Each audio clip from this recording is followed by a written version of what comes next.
2005 was an incredible year for gaming. Just to name a few games that came out that year, we had God of War, Resident Evil 4, Pokemon Emerald, Guitar Hero, Shadow of the Colossus, and Nintendogs. While here in the West, we would see the global release of MapleStory. My siblings and I were first introduced to MapleStory through a kid on our bus who was trying to tell us about a new free-to-play MMO that they found. This would be the start of my lifelong on and off relationship with MapleStory. From shortly after MapleStory's release all the way up until Zero's release, that would be the most consistent I'd play MapleStory for a very long time. Because in 2013, I would drop MapleStory for my new favorite game at that time, League of Legends. I still check in on MapleStory from time to time, playing the big summer and winter updates for a couple days and checking out new class drops, but nothing that interested me enough to keep me around for long periods of time. So, for 11 straight years, League of Legends had a chokehold on me. Some days I would get tilted in League, and then I just needed something to take the edge off, so I'd do my favorite pastime of making a new MapleStory character and grinding levels for a bit. I never made it far into the game, and classes I found the most fun I'd delete and do the grind over and over and over again all the way up until level 200 where I'd call it quits. This is also something I'd do back when I was a kid in old school MapleStory as well. Looking back at my old account on Scania, I had several clerics and spearmen made as I'd have big dreams that this would be the character that would carry me to stardom like Fangblade. And this part of the video I ended up rewriting because I was trying to recap 11 years of League of Legends, and this is a MapleStory video, so I'll try to keep it brief. And also, I apologize, it will sound like I'm bragging a bit, but I am just trying to paint a picture of what led me to playing MapleStory in 2025. So 2025 rolls around and I am trying to find something to fill my free time. Main reason being, I got burnt out and I feel like I've done everything I've set out to do in other games. For example, in 2021, I hit the top 150 players in Legends of Runeterra, while in 2023 and 2024, I was regularly top 100 in Teamfight Tactics Hyperroll. Hyperroll is the way less serious mode of TFT and also recently got removed, so it doesn't even exist anymore. I just want to make that distinction because I am not claiming to be top 100 in real TFT, just a side game mode I enjoyed more than real TFT. And lastly, League of Legends. I used to play League for about 12 hours a day, every single day. I maintained high elo for years and I tried to break into the amateur pro scene. Eventually, I did find myself on a team that I played with for 2 years straight while competing in lower tier amateur leagues such as Risen and Blue Otter. And just last year, I managed to hit Grandmaster in solo queue, and my team and I also won the Risen League, but at that point, I was burnt out. From 2013 to 2024, I was playing the same game every single day on a regular basis. I was playing solo queue, scrimming with my team, VOD reviewing with my team, playing our official matches together, streaming, and making YouTube content on the side. Doing that every day for years eventually killed my passion for the game, and I just wasn't feeling it. So after my team's win last year, I parted ways with the team, and 2025 just rolled around and the winter update was still going on in MapleStory. I played a little bit of the update throughout the winter as I do with most MapleStory events, but that's just how I've been with the game for years. Every major update or character release, I come back for a bit and play a week or two, but I never stuck around long enough to see the event the full way through. I never finished leveling a burning character and I never fully commit to the game. And I would stay up to date with what was going on in game through content creators like Coppersand or Misusing as they've been around the longest, so I knew what the endgame was like, and honestly, I just didn't care for how the game was before this year. There's two main aspects to the game and they are the two biggest drivers that have kept me invested all these years. However, if we are being totally honest, there used to be so many things in the game that just got in the way of being able to fully commit your time to both of these things. For example, if you're a newer player, you might not even know what Tower of Oz is.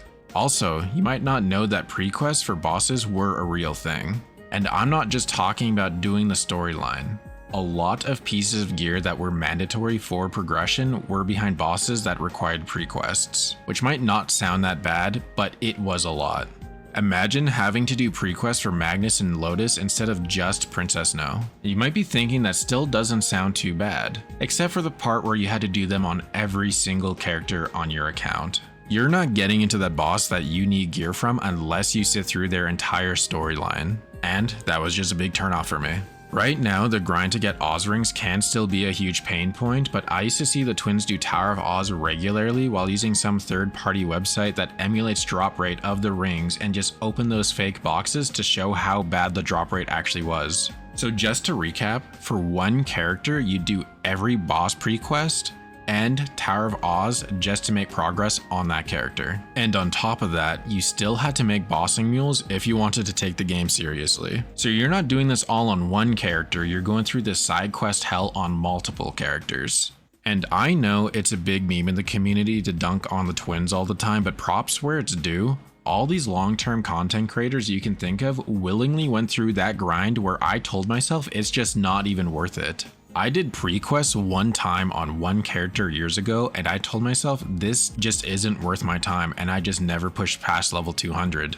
But thankfully the game has been super streamlined and to the point where I can focus on what matters to me in game, and it was at a time I was looking for some other game to be able to sink my time into that wasn't League. So at the beginning of 2025, my account had at least a starting point for me to go off of. I had some Legion and links built up from previous years, and getting to that point was already such a huge pain.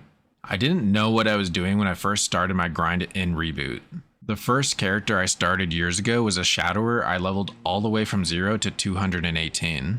And when I first hit level 200, I didn't even know what a daily quest was, so I thought Arcane Force only came from event symbol selector coupons. So, those 18 levels were done 100% from grinding in Arcane River without Arcane Force and leveling potions from events. After that, I started working on more characters to build up my Legion and links.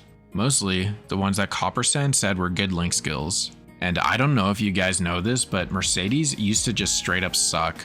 Since then, the game has been incredibly power crept, but imagine having to use skills at the peak of your jump on Mercedes or they don't go off. And because I'm building up my Legion and Link skills, I had no damage. I'm taking about 5 hits to kill just one mob, and I'm grinding this character all the way to 210. After doing that for Evan, Aaron, and Phantom, I took my longest break from MapleStory because that grind just burnt me out. Thankfully, the characters were still there for me when I came back this year. From previous events, I had a 211 Dawn Warrior, a 230 Blaze Wizard, a 260 Angelic Buster, and a 262 Nightwalker. I never intended to main Nightwalker, but it was by far the easiest time I had leveling a character out of any of my characters I played at that time. When 6-job rolled around, my friend kept telling me to get back into the game and do the job advancement because of how much damage you get from 6-job. And then, when I heard the grind would take a minimum of 8 hours, I decided that's just too much time and I just don't even care. My Nightwalker sat at 262 for a long time without its 6th job. But it was my highest level character and the winter event was nearing its end, so I needed to decide what character to play. My 2 burns from the winter event were Corsair and Shade, and neither of those were super appealing to the point where I could see myself playing them long term. So Nightwalker it was. But I really didn't understand much about the game other than the extreme basics, and with what little time I had to finish my hyperburns, I just needed to lock in. I would grind every single day on my Nightwalker, Corsair, and Shade while listening to Dookie guides so I could get a bit more familiar with the game. My brother, who I was asking for years to get back into MapleStory with me, got back into the game about 5 months before this point as well, and he has a very easy time making friends. He introduced me to a guild where I would sit in the call with these guys the entire day, asking questions and just listening to Dookie videos. Eventually, I'd level up on my Nightwalker and I'd have to fight story mode Kalos, and I couldn't. I tried so many times and I quite literally did not do enough damage to defeat story mode Kalos. So I started working on my gear while having no clue where to start, so with help from guides and carries from my guild, I got stronger. And to be perfectly honest, seeing my combat power go up super quickly just hit like crack. At this point, I'm super invested, but I'm still sitting around 2k Legion. So I start working on my horizontal progression while doing daily story on my main. I'm regularly leveling Legion characters, and then the Demon Slayer crossover arrives and I am all in. According to Maple Ranks, I was the 18th person to hit 260 on Tanjiro. And then Mo Xuan comes out, and I love the class to the point where I honestly considered main swapping. But after hearing it's a CD hack class and I don't have a good source of Mesa yet, I decide a bossing mule is just fine. Then the summer event rolls around, and this is where I made most of my account progression, but I realized where I actually stand with the game. I had such a huge drive to keep progressing my account, but I burn myself out and I end up doing very little towards the end of this event. I was leveling and doing dailies on Sia, Mo Xuan, my Challenger World Burn, and my Nightwalker. My dailies took about 4 hours total every single day because I was in a guild on all characters and I wanted a guild cap on all characters. It was fine for a while, but after a couple weeks it just felt like 4 hours of chores every single day. So the first to go was my Sia. I decided to go all in and just super grind her to 260 and then call it quits for her. Then I stopped doing dailies on my Mo Xuan. So then I was just left with my main and my Bowmaster on Challenger World. Doing Monster Park and Monster Park Extreme on 2 characters while trying to level 2 characters and do their dailies and guild cap every single day and do bosses every single day was such a huge mental hurdle to get over, and I kept telling myself I just have to see this through. And I'm glad I did, because now that the summer event is over, I eventually got over my burnout and I'm actually back to grinding. The reason why grinding right now matters is because even though I chose Nightwalker as my main way earlier on in the year, I realized that even though the damage is good, it's not anything special that makes me want to stick with it for years to come. So I had a goal. I would push my Nightwalker to be a super funded C10 mule or stronger and find myself a new main that I liked while I'm working on my Legion. And while I was working on my Nightwalker trying to find a new main, they ended up announcing Len, or Ren if you're freaky. And all this time while I've been working on my Legion, I've realized 2 things that draw me to a character. That being damage lines and how smooth it is to play. If Len wasn't announced, I'd see myself main swapping to a Wind Archer to be perfectly honest. And similar to Wind Archer, Len does a lot of damage lines. I personally don't really care about damage charts, so I wouldn't care if Len was at the bottom of the charts every patch. It's just that everything about the class appeals to me. So now my goal is to hit 285 on my Nightwalker in time for Len, and to get that done for the first time ever in my life, I am whapping. So if you want to support me and my goal, please consider liking and subscribing. We are so incredibly close to having 1 subscriber, and every like this video gets, I will do 1 WAP, and this is a legally binding contract. Also, if we hit our goal of 1 subscriber, I will make another video. I'm actually liberating very soon, and I managed to sew V-Hilla for the first time ever this past week thanks to coaching I got from the twins on stream. Oh my. Oh, backside. Oh. One thing I was struggling with that I never noticed with V-Hilla before is she doesn't have an indicator like other bosses.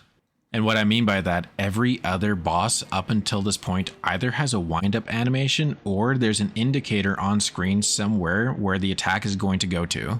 In her boss fight, I would be looking at everything except her actual character model, so I never noticed that she glows a color. Even bosses around her difficulty all have wind-up animation or skill indicators. So huge shout out to the twins for helping me understand what to look out for. That same day I got coaching from the twins, I also interviewed for Strylander's Kalos Prog Party. He played marbles on stream and the top 5 made it in. I got 6th, and that's basically where we are today. With all quality of life updates streamlining MapleStory, the support I've received from the community, Inkwell leading the game in a good direction, and events that have actually been pretty good, I've managed to stick with MapleStory this entire year. No more quitting 2 weeks into event, I am here and loving the game. I've had a really fun 2025 in this game, and with how much GMS has in store moving forward, I don't see why I'd quit now. I do have plans to upload regularly on this channel, so if you want to see my progression towards becoming the best LEN player alive, then take care and I hope to see you in the next video.